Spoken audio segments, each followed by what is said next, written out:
Hey guys, it's your girl Sylvie, and it is another Friday. It's another Friday where I bring you awesome scholarship grantees to share with you their journey on how they were able to get their scholarships. And if they were not able to get scholarships, how do they succeed in financing themselves while they study abroad? So you know the drill. Sit back, relax, take a pen, take a paper, jot down their ideas on how they were able to go through studying abroad, get inspired, and you go get yourself an admission in any university abroad, and know that if you can think it, you can do it. Okay, welcome, Rupa. Thank you, Sylvie. All right, thank you so much for accepting to do this interview. Thank you so much for you. Please introduce yourself. Hello, everyone. My name is Rupa. I'm from Nepal, and currently I'm studying at University of Tsukuba. I'm in my third year, majoring in international social science. You're an undergrad student? Yeah, undergrad. So you have like one more year and then you graduate? Yeah. All right.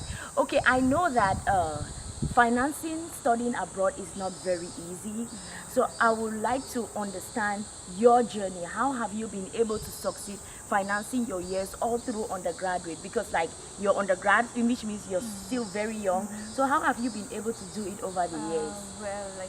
I'm receiving Tsukuba scholarship, and it's a scholarship organized by the university itself. Okay. So, it's very hard and challenging for all the international students, when it comes to finance themselves. Yes, I know. Well, so for me, I was receiving scholarship from the beginning. Yes. So it was okay, but the amount is not so big.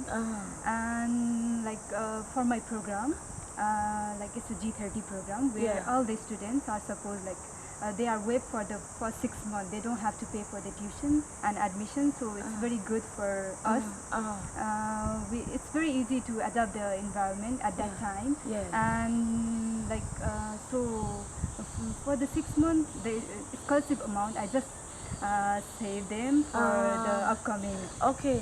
So they give you, they waive your entire tuition and admission fee for 6 months, and in that 6 months they actually give you like your normal scholarship so that you can save it for later. Wow, that's good. Right? Yeah. So I love that one, and except that, I try to find a part-time job, which was very difficult because my Japanese is not that much good. And being a part of Japanese university, it's very hard. So I got a job, and I was working, and except that, I also got a opportunity to be a tutor. So it was really helping me. All right. So the money you got from being a tutor, the money you got from actually doing like a part-time job, was that enough to be able to add up to your tuition? Was it enough to be able to take care of your bills? Was it okay? It's very hard to say it was okay, but somehow I used to manage, and it's still now I'm managing. But for the tuition waiver, we also get tuition reduction. I mean, and in my case, for the first year, second semester. First year it was first semester it was waived, and second semester I have to pay 1/3. I got 1/3 tuition waiver. And then the next year, every year we had to compete. So it was really challenging for me. Wow. So second year I got 50%. And the third semester I got full wave. So it's unbelievable. And you are not very sure because when you if they waive 1/3 this semester, next year they waive 50%, next year they waive everything. So it is so uncertain. I see. And is there any? Do you know how much you will be waived? Do you know if you don't know, or is there some competition? Is there some exam? It's very competitive. Actually, we have to go through the procedure. We have to fill the forms, and the important thing is we have to get the recommendation from supervisor, which is very important. And except that, we have to submit our study plan, research plan, everything. So it's interesting. You have to go through many documents. You have to fill all those documents, and you have to submit, and you have to cross your fingers and wait. Hope that it's waived. You cannot say whether you are going to get some. It's very unfair. Sometimes you get 1/3, sometimes you get half. So you have to just Are there times when you don't get at all? Are there some people who don't get at all? Yeah. There are many students from my batch only, like, who are not receiving at all. So it's very, very, like, tough situation. Wow. You have to pay all the money. Amounts, Yeah. So when you get like the waiver for the first year, and then the second year, do you have to go through the same process? Yeah. Every year, even for scholarship, like my scholarship is Chukuba scholarship, every year we have to compete.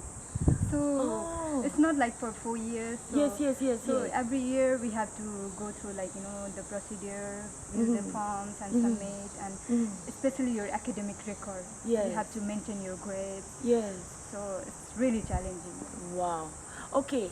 I know that you've been doing this for 3 years now, which means you've been a very tough girl for 3 years. And for students maybe back home or students watching who actually want to get to study abroad, they maybe they don't have any specific scholarship, they don't know how to get any scholarship. What, as someone who has gone through this for 3 years, what can you advise these people? How is it going to be like? What can you advise them?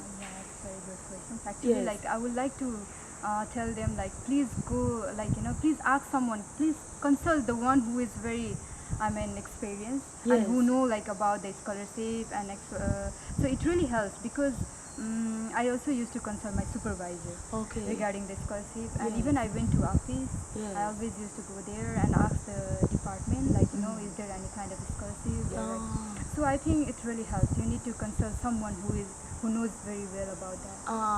Okay. So when you speak with people who maybe have gone through the process, or who have information. And nowadays we have internet. So just Google it, like, it really Google helps. Yeah. And do you think students must have scholarships from back home before coming here? Or do you think if they come here without a scholarship, can they survive? Okay, so for our program, like, it's difficult, it depends on you. If you are strong enough to, like, carry all your, burden and everything, like, if you are strong, then I think it's not hard. You can do it. You can find a possible way to, like, finance yourself. So I think for our program it's very good, right? As I already mentioned, like, for the first 6 months you don't have to pay. So you can learn many things within the 6 months, and then you can, I think, my program is, I think I should recommend everyone, like, so if you have such program, I think you can learn, and you can, it's not that much difficult. Just have trust and faith on you, like, you can do it. Don't be afraid, like, just speak up and try to get the knowledge from wherever you can get. And within these first 6 months where they waive, like, all your fee and your admission fee, everything, is it for example, is it allowed for you to work within that period? Because I know that there are some programs that people come with and they are not allowed to work. For our program, I think it's okay. Okay, it's okay. If you have, like, Japanese ability, or if you have, like, work permission, I think it's okay. So do you think that if you had studied maybe Japanese back home before coming, within that 6 months, do you think you would have had a better job? Of course. It's not like just better job, but I could get a better scholarship, privately financed scholarship, for which, like, I don't have to worry for, like, every year I don't have to, like, do the same procedure and all. So I think I could have a better opportunity if I could know, like, more Japanese. Okay, so if students are planning on actually coming, for example, on this particular program, and they are wondering how they can survive, if they are in the planning stage, let me say back home they are still planning, so they can actually get to learn this Japanese language. I would recommend, like, please learn at least something. And then maybe when they come during the first few months, while the tuition is all waived, while everything, you can use that opportunity to work as much as possible. Then maybe get a better scholarship. Of course. It will really help. And these G30 courses, are they all just undergraduate, or it's undergraduate and master's? It's just undergraduate. It's just undergraduate? All right. Thank you so much for coming, Rupa. Thank you so much. Thank you so much for sharing your journey. I feel that it's going to help so many students out there who are watching, because it is difficult sometimes for you to be able to finance your studies abroad. And most times, people get scared of the fact that because I don't have any scholarship, I don't want to leave my country. You can actually leave your country if you don't have a scholarship yet. You come, For example, her program is called the G30 program, and in her program, within the first 6 months, all your tuition is going to be waived. If you have learned the language back home, you can have an opportunity to have a better scholarship. You can also have an opportunity to do a good part-time job. So it is a very interesting story, because most times on this channel I get to interview people who have already had those scholarships before coming here, and they're telling us how you can get it. But in case you cannot get it, you can still make it studying abroad, just like Rupa has been making it for the past 3 years. Thank you so much, Rupa. Thank you, Sylvie. Okay, hey guys, Rupa came, she shared with us her journey on how she has been able to finance herself studying abroad for the past 3 years. It hasn't been the easiest journey ever. It hasn't been something that it's been a piece of cake, but she has still been able to go through. So if you are back home struggling to study abroad and you don't know how to finance yourself, there is a program called the G30 program at the University of Tsukuba. You can actually get to on that program, you can apply for it. And if you are still in the preparation phase, all the students in high school who are probably planning on applying because it's an undergraduate program, get to study the language.